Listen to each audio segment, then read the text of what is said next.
নায়েবে নবী রাসূলুল আম্বিয়া হযরত মাওলানা সুফি মুফতি আজম গাজী রাহমাতুল্লাহ আলাইহি ইতিপূর্বের আগে অনেকগুলো মজলিস সেখানে হয়েছে, মাজারের সামনেও হয়েছে। অজানা আপনাদের কাছে নাই, তারপর একটা কথা সংক্ষেপ করে বলি। হযরত মাওলানা আজম গাজী রাহমাতুল্লাহ আলাইহি তিনি যখন বাগবাড়ির জমিনে গিয়ে ওই জঙ্গলের মধ্যে তিনি আল্লাহর দিনের জন্য 14টা বছর থাকলেন। জুম্মার নামাজ পড়ার জন্য একটা মসজিদে গিয়ে তিনি হাজির হলেন। তার কাছে অন্য কোনো তোয়াতাবিজ ছিল না, তিনি কোনো ঝাড়ফুঁক করতেন না, তেল পড়া পানি পড়া দিতেন না। তিনি মানুষকে দেখে বলতেন, বাবা আল্লাহর হুকুম নবীর তরিকায় চলো, আর নিজের ফু নিজেই এই কালামের জিফা করে ফু দাও। তোমার ফুটা আগে অন্যের আগে আল্লাহর দরবারে কবুল হবে। সুবহানাল্লাহ বলেন।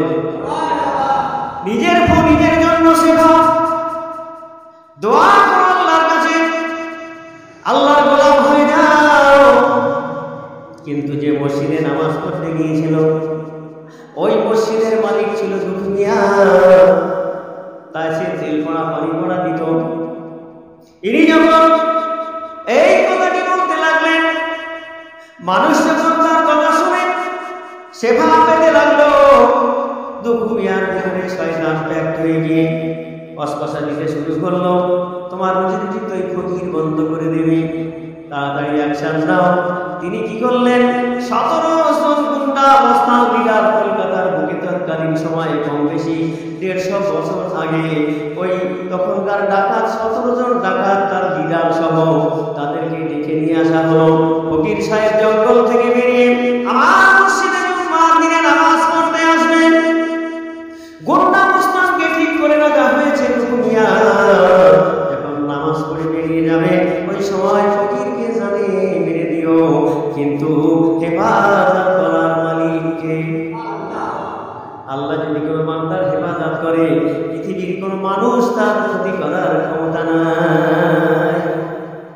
আমার বিরাট মুর্শিদ হযরত মাওলানা সুফি মুফতি আজম গাজী রাহমাতুল্লাহ আলাইহি হুজুর আমার নামাজ সম্পন্ন করে যখন সিঁড়ি দিয়ে নিচে নামতে যাবে, ডাকাত দল তাড়াতাড়ি এসে সিঁড়ির মাথার উপর থেকে হুজুর কেবলা রাহমাতুল্লাহ আলাইহি নিচে ফেলে দিলেন। সশরীর নিয়ে হুজুর আমার আশ্রী জমিনের মধ্যে পড়লেন। পড়ার পর তার কপালটা ফেটে গেল। কপাল ফেটে যাওয়ার পর তার মাথায় পাগড়ি বাঁধা ছিল।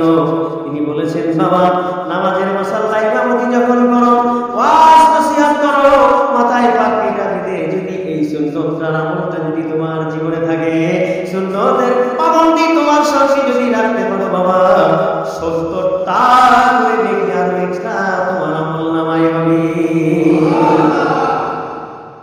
আমার ভাইরা যুবক জনেরা, আমার প্রিয় আমার মুর্শিদ সুফি আজম গাজী রাহমাতুল্লাহ আলাইহি কপাল মোবারকটা ফেটে গেল। হুজুর আমার পাটির পেছন দিকটা ঘুরিয়ে নিয়ে এসে একটু মোটা করে ওই ক্ষত জায়গায় রক্ত ঝরা অবস্থায় ওই কপালের মধ্যে চেপে ধরলেন।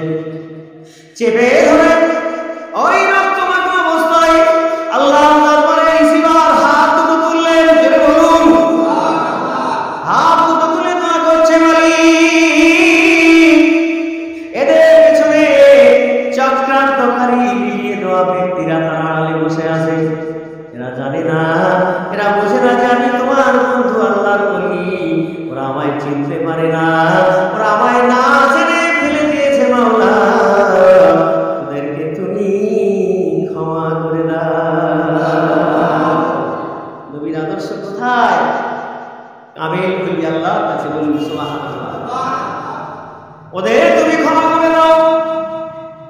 হুজুর কেবলা রাহমাতুল্লাহ আলাইহি পেছনে দুজন ডাকাতের দল দাঁড়িয়েছিল।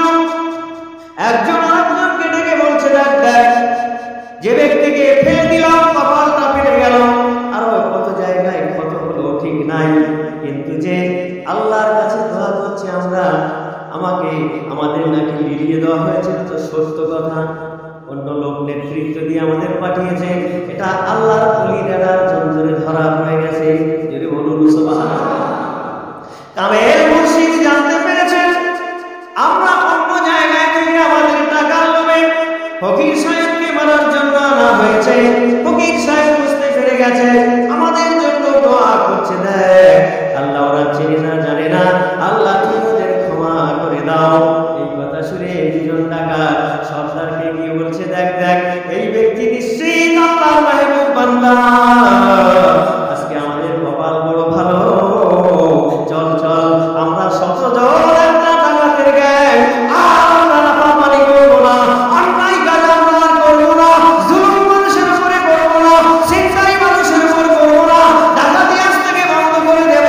ওই সুবহানাল্লাহ আজান কাছে রহমতুল্লাহের হাতে হাত দিয়ে আমরা সবাই কালেমা পড়ে আমরা ইমানের কালেমা করে তাহাজ্জুদ হয়ে যাব।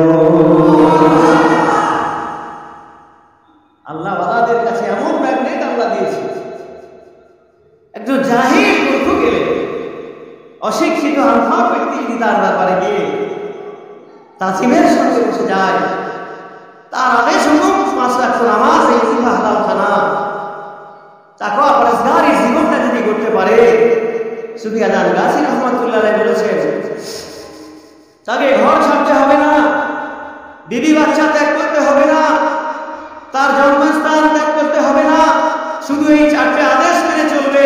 আমি যত রিয়াজা মুরাকাবা মুশাহাদা করেছি, সংগ্রাম করেছি নিজের নফসের সঙ্গে, তাদের কিছুই করা লাগবে না। এই 4টে কাজ যদি মেনে চলে, আমি আর মুর্শিদের যত ফয়েজ বরকত নিয়ামত রহমত আল্লাহর নূর পেয়েছি, আমি এসএমএস এর মাধ্যমে আমার সিনা থেকে ওই নূরগুলো আমার ওই আমল করনেওয়ালা মুরিদ মুতাক্কিরের সিনার মধ্যে প্রবেশ করিয়ে দেব। এটা হলো কি সিনা বা সিনার এলেম, যেটা বলে